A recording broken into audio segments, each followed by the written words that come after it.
Good afternoon to all. मैं Tirath Ahirwar Masters के official YouTube channel पे आप सभी का स्वागत करता हूँ। आज की क्लास में अपन बात करने वाले हैं ट्रिग्नोमेट्री की, ठीक है। और यदि अपन बात करें ट्रिग्नोमेट्री या त्रिकोणमिति की, तो ट्रिग्नोमेट्री आप लोग सभी जानते हैं कि ये एक एडवांस चैप्टर होता है मैथमेटिक्स का, ठीक है। और ये हमारे कॉम्पिटिटिव एग्जामिनेशन के पॉइंट ऑफ व्यू से बहुत ज़्यादा इंपॉर्टेंट है। और कौन से कॉम्पिटिटिव एग्जामिनेशन में ट्रिग्नोमेट्री आता है ये आप सभी लोग जानते भी होंगे। खासकर हमारा एसएससी का सीजीएल, चाहे वो आपका टीयर 1 हो चाहे वो आपका टीयर 2 हो। टीयर 1 में आपका सीजीएल का वेटेज सभी लोग जानते हैं कि टीयर 1 में यदि ट्रिग्नोमेट्री की हम बात करें तो हमारे 3 से 4 क्वेश्चंस हमको डेफिनेटली मिलेंगे, चाहे वो आपका एसएससी सीजीएल हो चाहे वो आपका एसएससी सीएचएसएल हो, ठीक है। दूसरी बात, यदि हम टीयर 2 की बात करेंगे तो टीयर 2 में इसका वेटेज बढ़ जाएगा। रीज़न बीइंग क्योंकि टीयर 2 में आपके 100 क्वेश्चंस रहेंगे और 100 क्वेश्चन रहेंगे तो ये एडवांस चैप्टर है आपका। तो एडवांस में आपके टीयर 2 में आपके 10 से 11 क्वेश्चंस टीयर 2 में ट्रिग्नोमेट्री चैप्टर से ही आएंगे। तो आप समझ पा रहे होंगे कि ट्रिग्नोमेट्री कितना आपका एग्जामिनेशन पॉइंट ऑफ व्यू से इतना इंपॉर्टेंट चैप्टर होगा। हम सिर्फ एसएससी सीजीएल या सीएचएसएल या सीपीओ की ही बात नहीं कर रहे, ठीक है। यदि हम रेलवे की वो भी लेके चलें, जैसे कि आप लोग जान रहे हैं कि रेलवे के यदि आप एनटीपीसी का यदि आपका एग्जामिनेशन चल रहा है तो एनटीपीसी में भी आपको ट्रिग्नोमेट्री पे 1 या 2 क्वेश्चन डेफिनेटली मिलेंगे ही मिलेंगे, ठीक है। तो टाइम वेस्ट ना करते हुए अपन शुरू करेंगे। तो यदि हम बात करते हैं ट्रिग्नोमेट्री की या त्रिकोणमिति चैप्टर की, तो 9th-10th में सभी लोगों ने पढ़ा भी होगा ट्रिग्नोमेट्री बेसिक, ठीक है। तो आज भी हम थोड़ा बेसिक ही उठाएंगे और अपन इसे कई सारे पार्ट्स में कवर करेंगे जो कि आपको बिल्कुल ज़ीरो लेवल से लेकर एडवांस लेवल तक मिलेगा। तो ट्रिग्नोमेट्री की यदि हम बात करें तो बेसिकली ट्रिग्नोमेट्री होता क्या है, ठीक है। त्रिकोणमिति जो होता है वो बेसिकली किसको रिप्रेजेंट कर रहा है, इसके अंदर हमको क्या क्या चीज़ें देखनी है। As name implies that trigonometry, metry का मीनिंग होता है जस्ट मेजरमेंट, और ट्राइंगल वर्ड जो है ये किसको रिप्रेजेंट करेगा, ट्राइंगल को, और ये वर्ड रिप्रेजेंट कर रहा है मेजरमेंट को, ठीक है।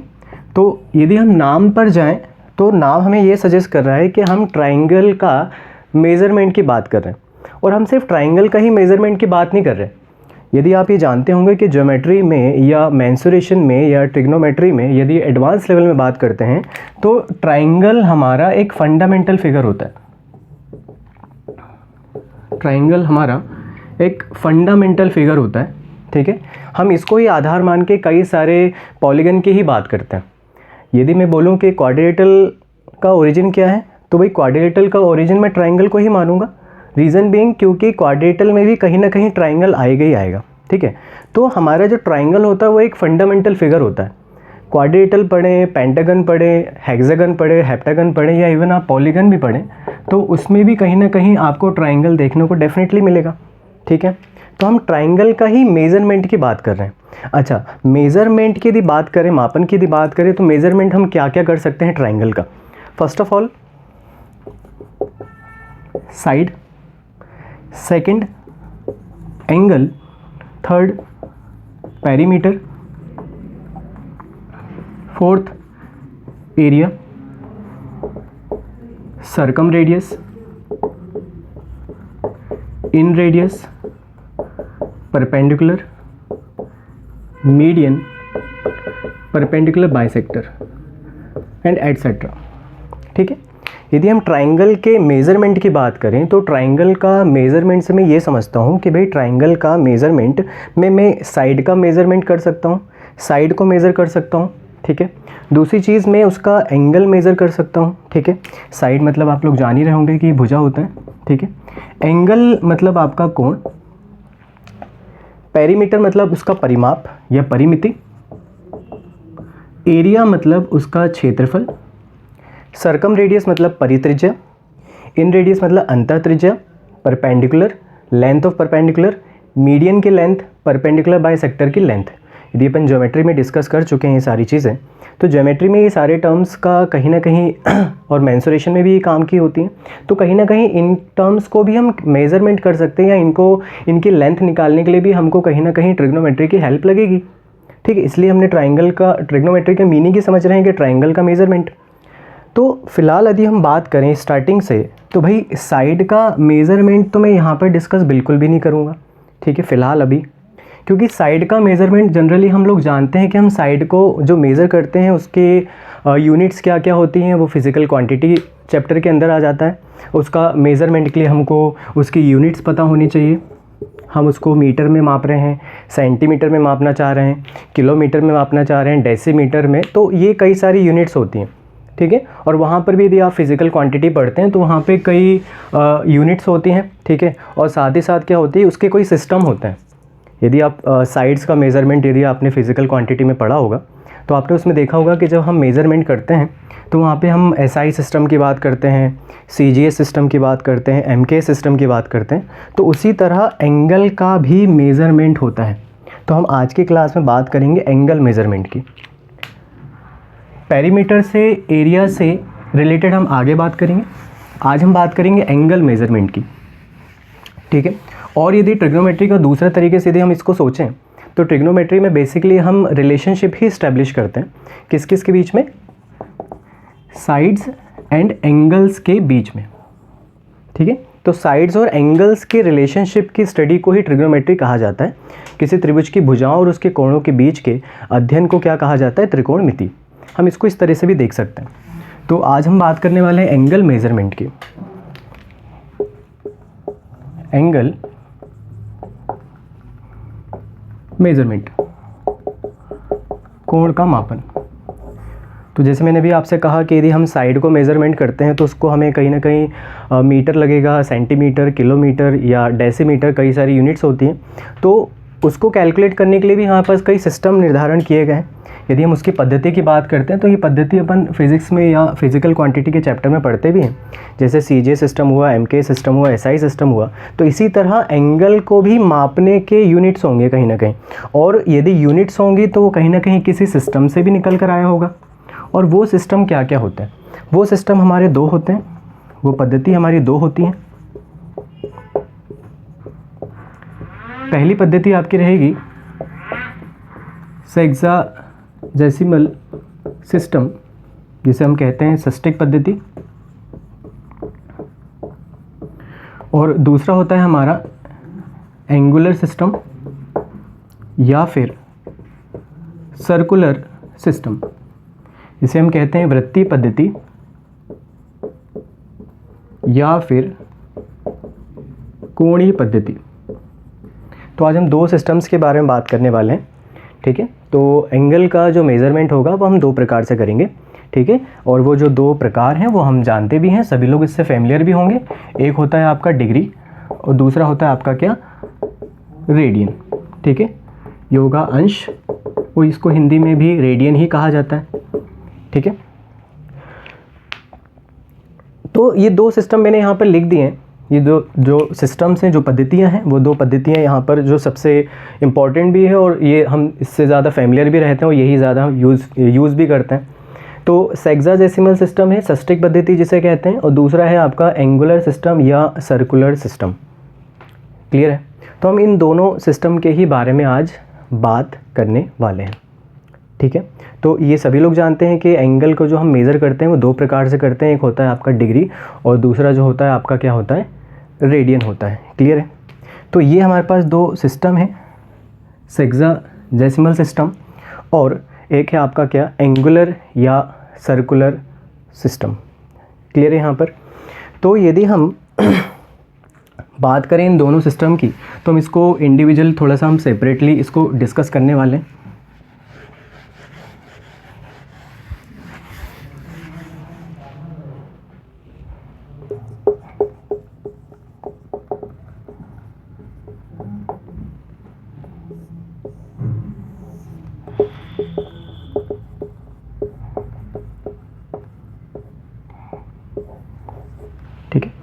और जब हम ये दोनों सिस्टम पढ़ेंगे तो इसमें सबसे इम्पॉर्टेंट बात, खास बात ये भी रहेगी कि हम यहाँ पर सीखेंगे कि इसका कन्वर्ज़न कैसे किया जाता है, ठीक है। इसका ये जो डिग्री रहेगा और ये जो डिग्री से हम जब हम रेडियन में बदलेंगे तो डिग्री को हम रेडियन में कैसे कन्वर्ट करते हैं और रेडियन को हम डिग्री में कैसे कन्वर्ट करते हैं, तो जो मेनली क्वेश्चन आने वाला है अपने को यहीं से मिलने वाला है, ठीक है। ये अपन थियोरेटिकली समझ पा रहे हैं इसलिए क्योंकि हमें इसका पीछे की थोड़ी बहुत हिस्ट्री पता होनी चाहिए कि बेसिकली डिग्री ये जो है किस सिस्टम का पार्ट है, जो रेडियन है वो किस सिस्टम का पार्ट है, अंश, और ये रेडियन,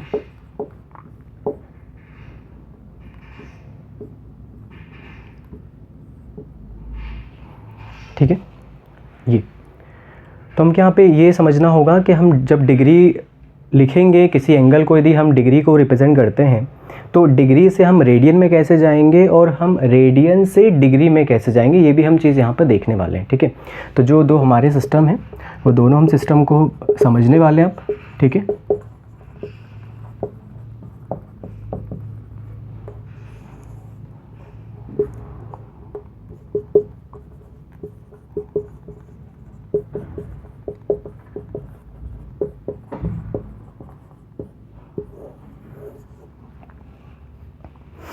अब देखिए ज़रा हम दोनों सिस्टम को समझेंगे कैसे कि दोनों सिस्टम बेसिकली होते क्या हैं।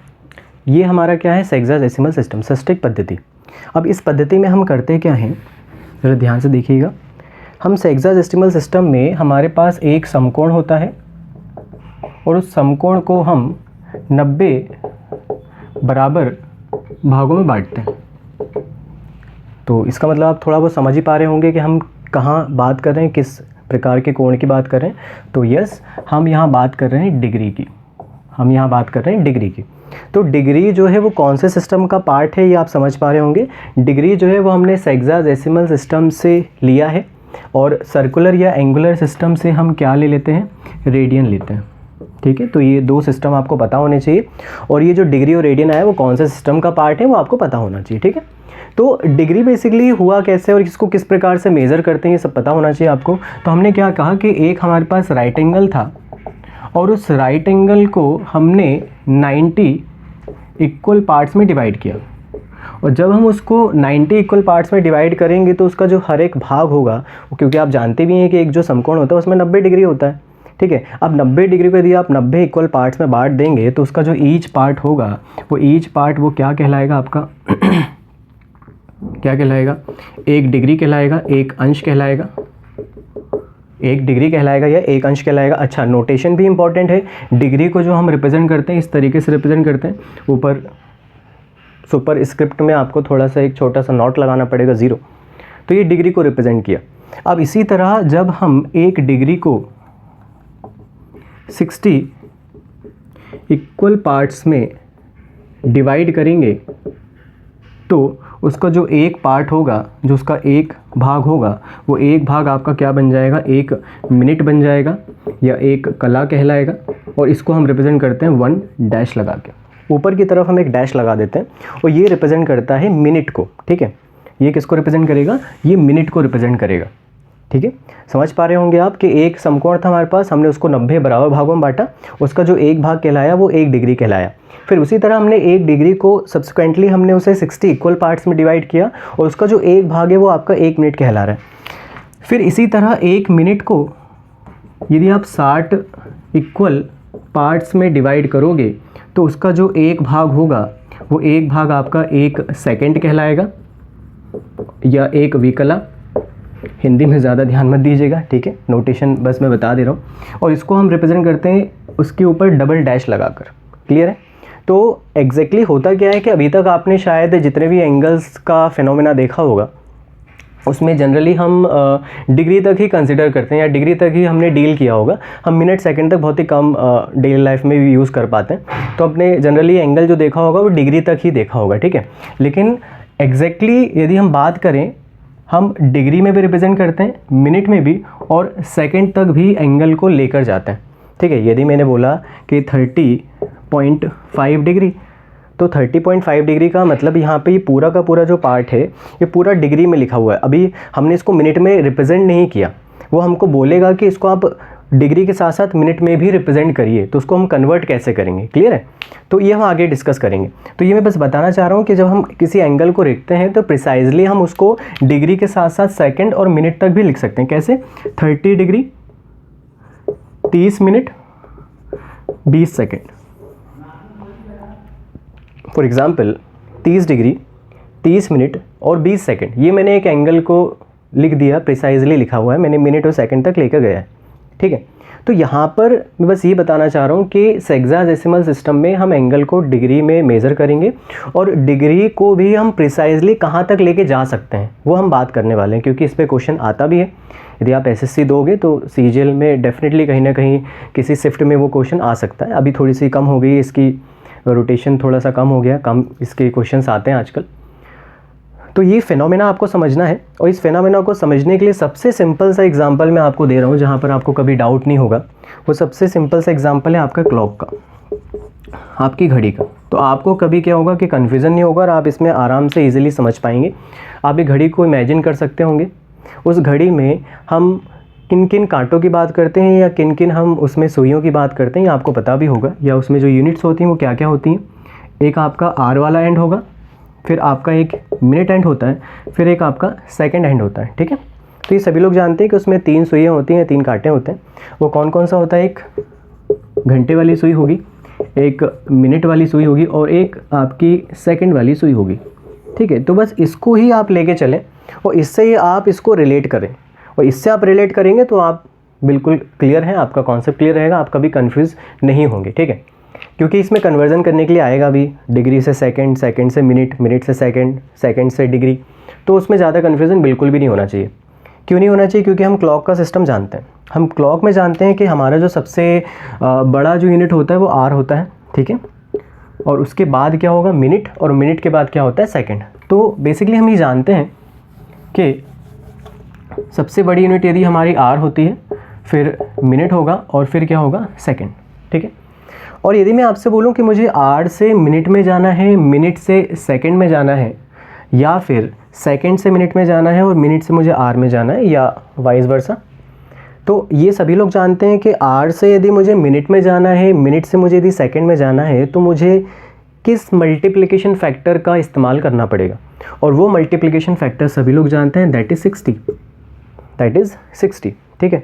यदि मैं आपसे बोलूं कि 1 घंटे में कितने मिनट होते हैं, तो ये सभी लोग जानते हैं कि 1 घंटे बराबर होता है 60 मिनट। तो इसका मतलब हुआ कि जब आप आर से मिनट में जाएंगे, जब मतलब बड़ी यूनिट से आप यदि छोटी यूनिट की तरफ जाएंगे, तो आपको मल्टीप्लिकेशन करना पड़ेगा। आपको क्या करना पड़ेगा? मल्टीप्लिकेशन। और किस मल्टीप्लिकेशन फैक्टर से करना पड़ेगा? That is 60, that is 60। यदि मैंने आपसे बोला कि आपका रेलवे का पेपर 90 मिनट्स का होता है, तो 90 मिनट्स का मतलब कितने घंटे कितने मिनट हुए, तो ये आप आराम से बोल सकते हैं। या फिर यदि मैं आपसे आर में ही आंसर पूछूं, तब भी आप बोल सकते हैं कि भाई 90 मिनट्स का मतलब क्या हुआ। तो 90 मिनट्स का मतलब आप बोलेंगे सर 1.5 घंटा हुआ। 90 मिनट का मतलब आप मुझे 1.5 घंटे से बोलेंगे, ठीक है? या आप इसको और स्प्लिट करके बोल सकते हैं कि सर 1 घंटे और 30 मिनट का हमारा पेपर है।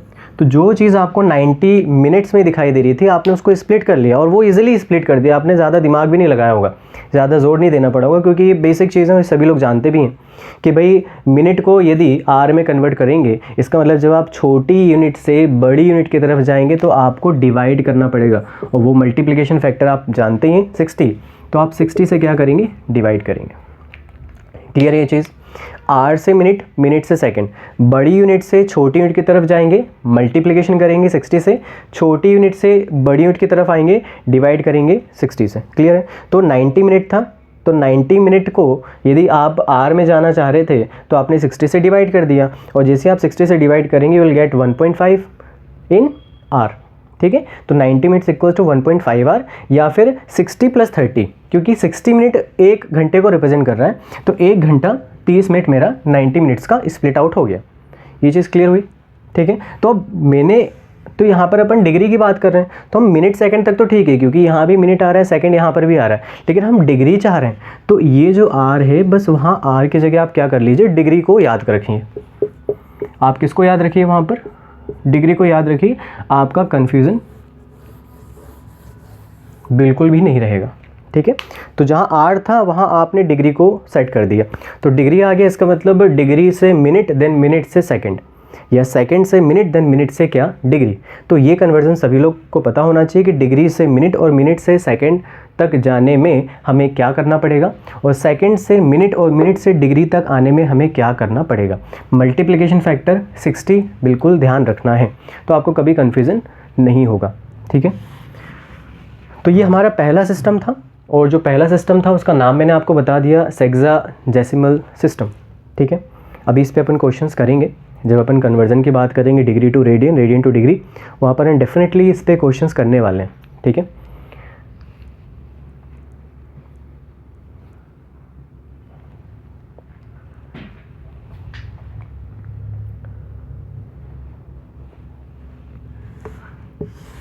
इसको आप नोट डाउन कर सकते हैं, आप स्क्रीनशॉट ले सकते हैं यदि आप नोट डाउन कर रहे हैं।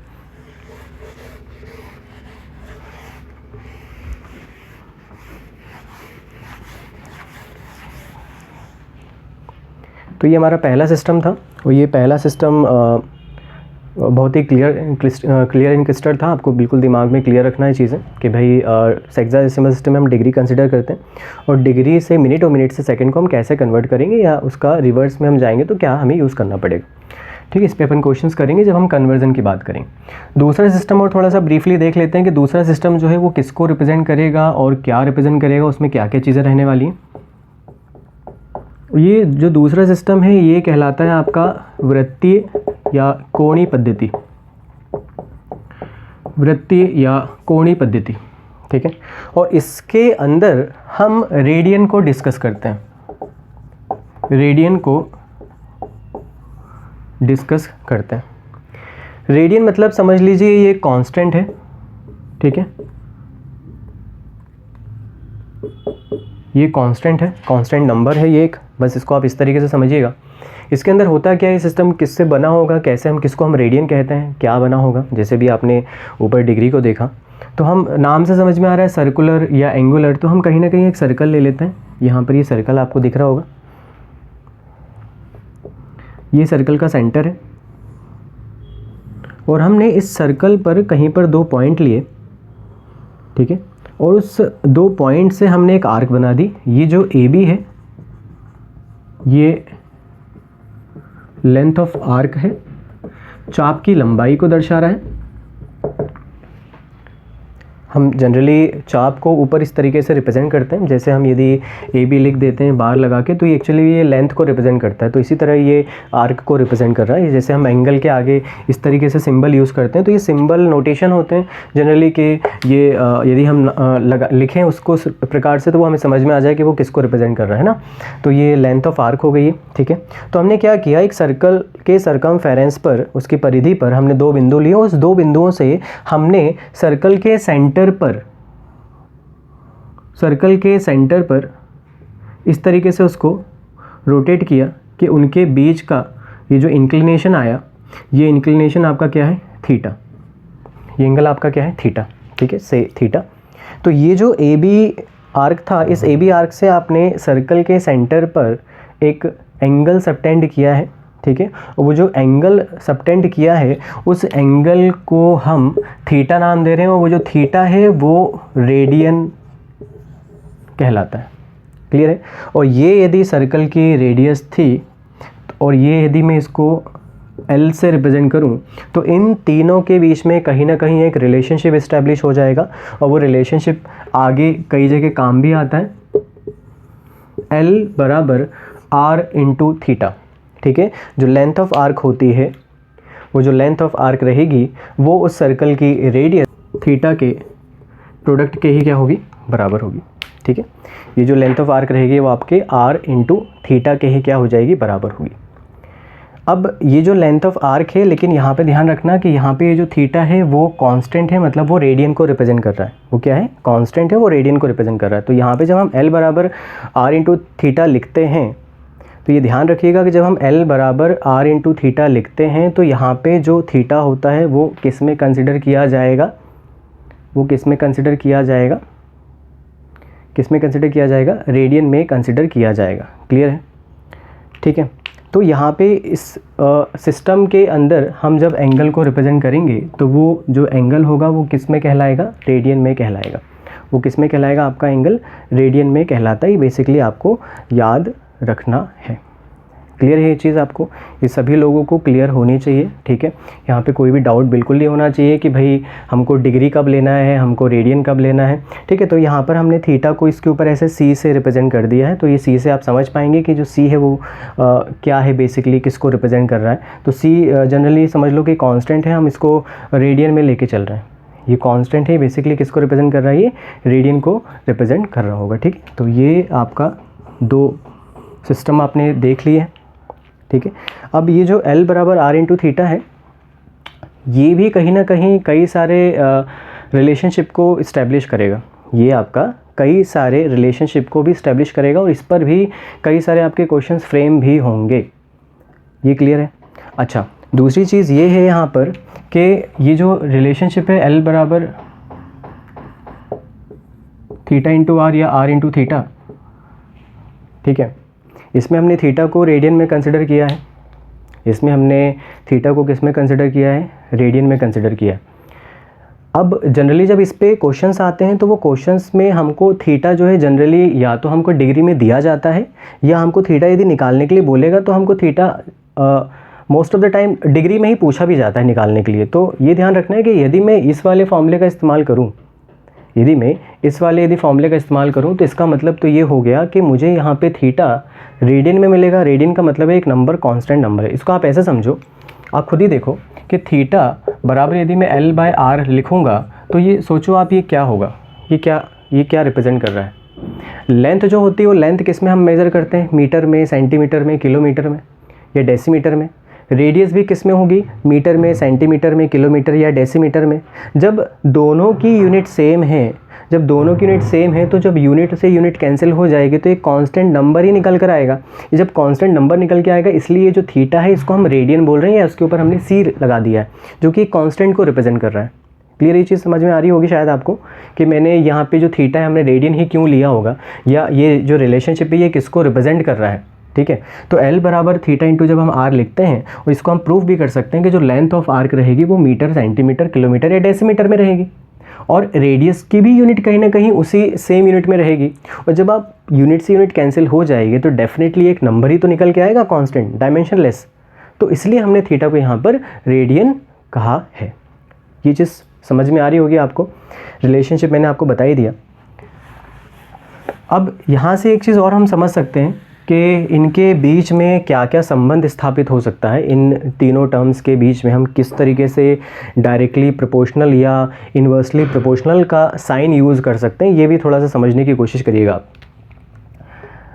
इसको ऐसे लिख लो या इसको आप ऐसे लिख लीजिए, जैसे आपकी मर्ज़ी है, जैसे आपको ठीक लग रहा है, समझने में आसानी हो वो आप लिख लीजिए। L बराबर थीटा इंटू आर आप ऐसे यूज़ कर लीजिए, या फिर आप थीटा बराबर L अपॉन आर आप ऐसे यूज़ कर लीजिए, ठीक है। ये क्लियर होना चाहिए। अब यहाँ से आप समझ पा रहे होंगे कि यदि मैंने थीटा बराबर L अपॉन आर लिखा तो यहाँ पे इसका मतलब ये हुआ कि थीटा और ये यहाँ पर लेंथ ऑफ आर्क है, तो इसका मतलब ये हुआ कि जो थीटा है ये L के क्या होगा, डायरेक्टली प्रोपोर्शनल होगा। थीटा क्या होगा, डायरेक्टली प्रोपोर्शनल होगा L के। डायरेक्टली प्रोपोर्शनल का मतलब होता है समानुपातिक। यदि मैं थीटा को इंक्रीज़ करूँगा तो लेंथ ऑफ आर्क बढ़ेगी, यदि मैं थीटा को डिक्रीज़ करूँगा तो लेंथ ऑफ आर्क भी डिक्रीज़ होगी। लेंथ ऑफ आर्क बढ़ेगी तो थीटा भी इंक्रीज़ होगा, लेंथ ऑफ आर्क यदि कम होगी तो थीटा भी कम होगा। मतलब जो उसका सेंटर पे सबटेंडेड एंगल है उसके और लेंथ ऑफ आर्क के बीच में जो रिलेशनशिप है वो डायरेक्टली प्रोपोर्शनल का होता है। इसका मतलब यदि मेरे पास दो सर्कल हैं तो ऑब्वियसली बात है दो लेंथ ऑफ आर्क रहेंगी और दो सेंट्रल एंगल्स रहेंगे आपके, तो थीटा 1 अपॉन थीटा 2 बराबर L1 अपॉन L2। तो ये हमेशा ध्यान रखना कि जब डायरेक्टली प्रोपोर्शनल का रिलेशनशिप चलता है तो यदि आपने सबस्क्रिप्ट में जो भी यूज़ किया है, तो यदि 1:2 है तो उसका रेशो बराबर में जब आप करेंगे तो भी वहाँ 1:2 ही रहेगा, वहाँ 2:1 या कुछ और नहीं रहेगा। ये चीज़ हमेशा ध्यान रखना। 2:3 है तो 2:3 यहाँ पर भी रहेगा। जब हम रेशो बनाते हैं तो रेशो के फॉर्म में जब लिखेंगे तो 1:2 तो यहाँ भी उसका करस्पॉन्डिंग वैल्यू आनी चाहिए। 1 के सामने 1 तो 2 के सामने 2, करस्पॉन्डिंग वैल्यूज़ आनी चाहिए। तो थीटा 1 का corresponding length of arc L1, theta 2 का corresponding length of arc L2। तो क्योंकि डायरेक्टली प्रोपोर्शनशिप में था इसलिए थीटा 1 अपॉन थीटा 2 बराबर L1 अपॉन L2। ये पहला रिलेशनशिप हुआ। क्लियर है। दूसरा रिलेशनशिप आप देख पा रहे होंगे, थीटा इज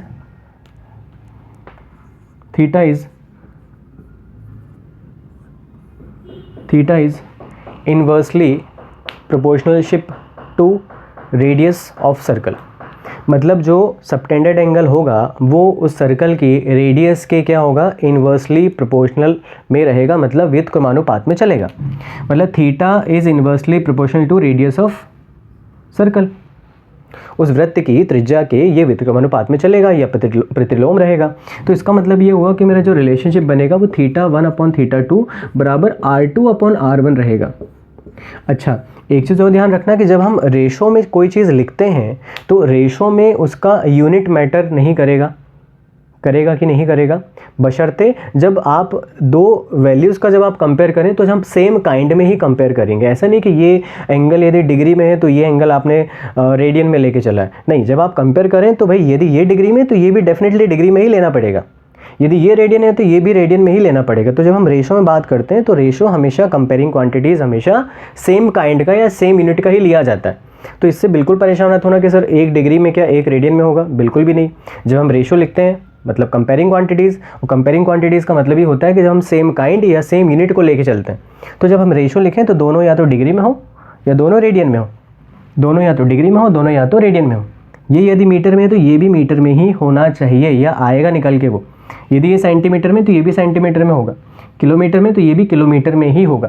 तो इस चीज़ का बिल्कुल ध्यान रखना यूनिट का, कि हम डिग्री लिख रहे हैं तो वो डिग्री में ही रहे, रेडियन है तो रेडियन में रहे, मीटर में है तो मीटर में ही दोनों होना चाहिए, ये सेंटीमीटर में तो सेंटीमीटर में ही दोनों होना चाहिए।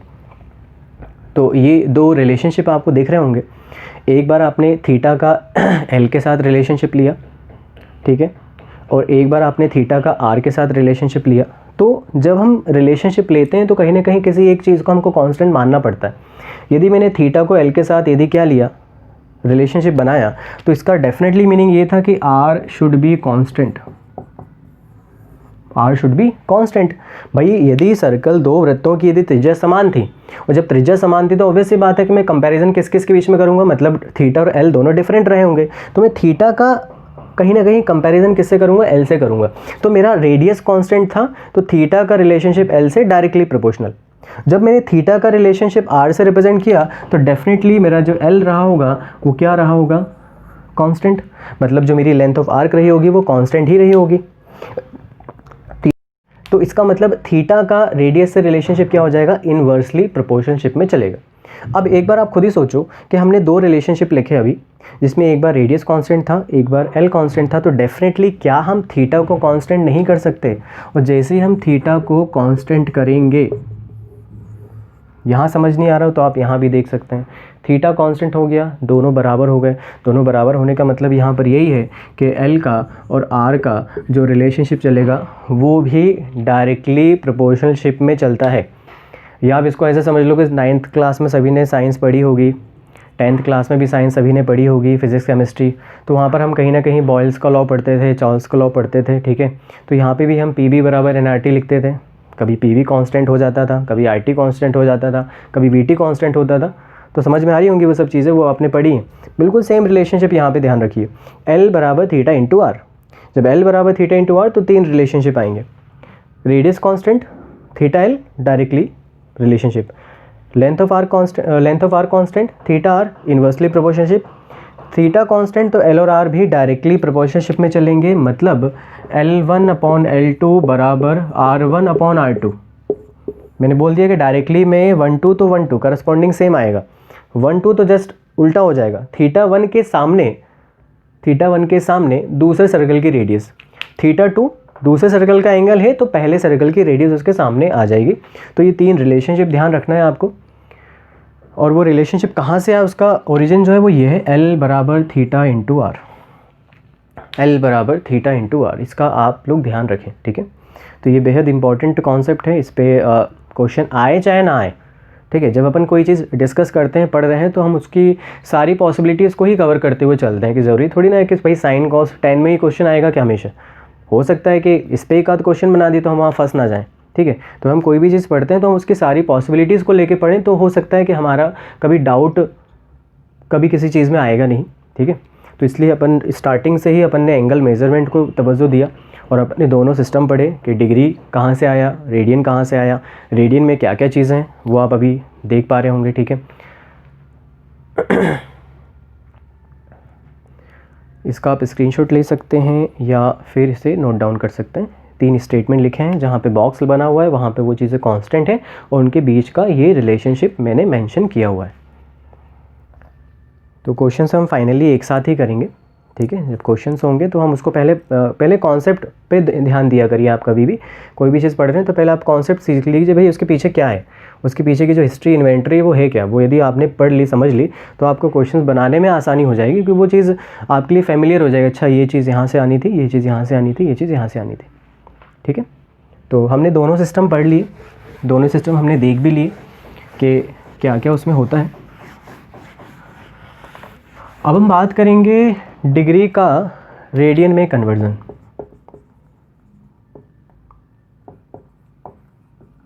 डिग्री टू रेडियन और radian to degree, degree to radian and radian to degree. अब हम बात करने वाले हैं डिग्री का रेडियन में कन्वर्जन और रेडियन का डिग्री में कन्वर्जन कैसे होता है।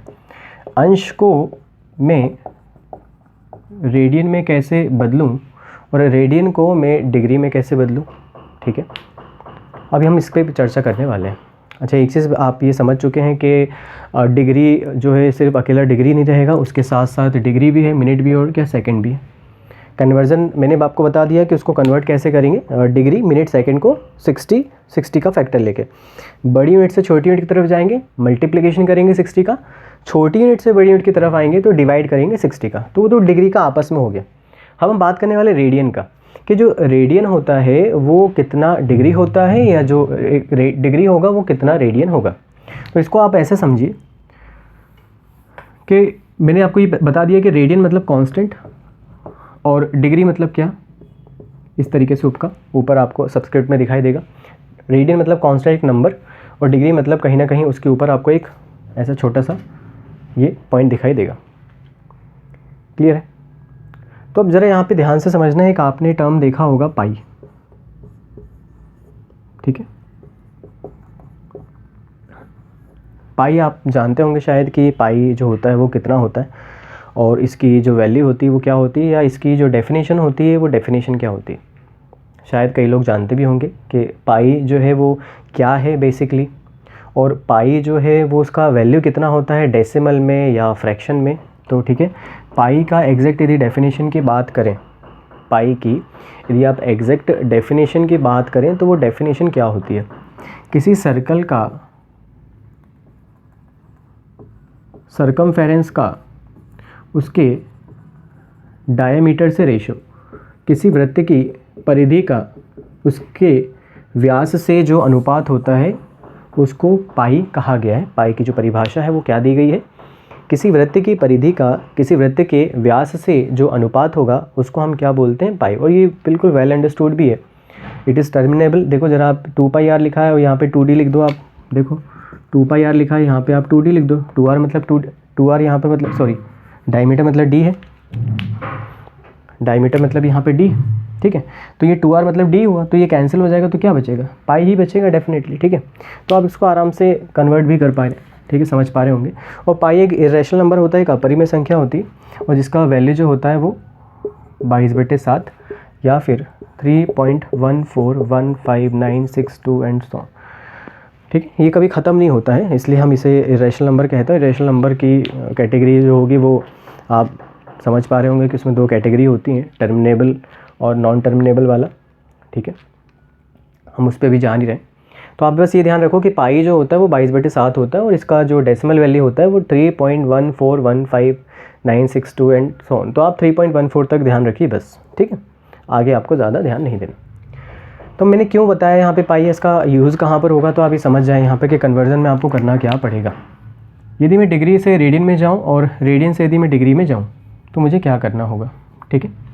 यदि मैं डिग्री से रेडियन जाता हूँ, रेडियन मतलब मुझे कांस्टेंट चाहिए, मुझे नंबर चाहिए, और डिग्री का मतलब है कि ऊपर वहाँ ऐसा रहेगा। तो इसका मतलब हुआ कि मैं यदि 180 को नीचे रख दूँ और पाई को यदि ऊपर रख दूँ तो उससे क्या होगा कि जब मैं 180 पाई अपॉन 180 से मल्टीप्लाई करूँगा तो यहाँ भी डिग्री रहेगा, यहाँ भी डिग्री रहेगा, तो वो डिग्री से डिग्री वाली यूनिट कट जाएगी, तो आंसर पाई मतलब मुझे कांस्टेंट में मिल जाएगा। और जब मैं रेडियन से डिग्री में जाऊँगा तो भाई मुझे रेडियन से डिग्री में जाना मतलब मुझे रेडियन मतलब कांस्टेंट हटाना है, और कांस्टेंट हटाना है मतलब नीचे मुझे क्या रखना पड़ेगा पाई, और ऊपर मुझे क्या रखना पड़ेगा 180। तो सिंपल सा फेनोमेना है, उसको ऐसे ध्यान रखो कि भाई रेडियन मतलब कांस्टेंट, कांस्टेंट मतलब कोई नंबर।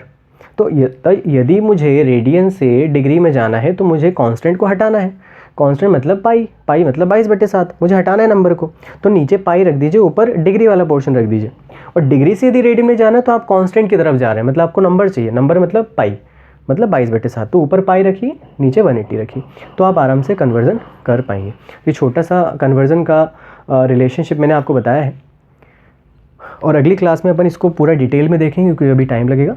तो इसको हम देखने वाले हैं कि ये डिग्री से रेडियन में कैसे जाएगा, रेडियन से डिग्री में कैसे जाएगा, और यहाँ पर जो एक रेडियन का वैल्यू होता है वो कितना डिग्री, कितना मिनट, कितना सेकंड होता है, और यदि हम अप्रॉक्स बात करें तो ये कितना जो है डिग्री होता है। ये भी इस पे डायरेक्टली क्वेश्चन पूछे गए हैं एसएससी में और रेलवे में कि एक रेडियन बराबर कितना डिग्री होता है, अप्रॉक्स में बता दीजिए, इवन डेसिमल के साथ साथ डेसिमल के 2 डिजिट या डेसिमल के 4 डिजिट तक बता दीजिए, या एग्जैक्टली बताओ कि कितना डिग्री, कितना मिनट, कितना सेकंड होता है, ये भी पूछा गया। तो ये अपन नेक्स्ट क्लास में इस पर बात करेंगे, और इस पे अपन डिटेल में क्वेश्चंस भी करेंगे, और इसके कन्वर्जन पर भी बात करेंगे कि 1 रेडियन इक्वल्स टू कितना डिग्री, कितना मिनट, कितना सेकंड होता है, और कन्वर्ट कैसे करेंगे ये भी इंपॉर्टेंट है। पूरा आपको सेकंड तक लेके जाना है, मिनट और डिग्री में भी बदलना है, तो अपन पूरी चीज़ें डिस्कस करेंगे, और कैसे कन्वर्ट होगा रेडियन से डिग्री और डिग्री से रेडियन में, वो हम सारी चीज़ें देखेंगे। ठीक है, तो ये यहाँ तक का आज का जो कॉन्सेप्ट था वो आपका सिर्फ एंगल मेज़रमेंट पे था, और एंगल मेज़रमेंट पे हमने यहाँ पे डिस्कस कर लिया कि डिग्री और रेडियन आया कहाँ से, उसके अंदर क्या क्या चीज़ें रहने वाली हैं। नेक्स्ट क्लास में जब हम बात करेंगे तो डिग्री का पूरा रेडियन में कन्वर्जन, और रेडियन का डिग्री में पूरा कन्वर्जन देखेंगे। ठीक है, तब तक के लिए यदि आपको वीडियो अच्छा लगा है तो उसे लाइक करिए, शेयर करिए, और चैनल को सब्सक्राइब करना ना भूलिए। Thank you so much.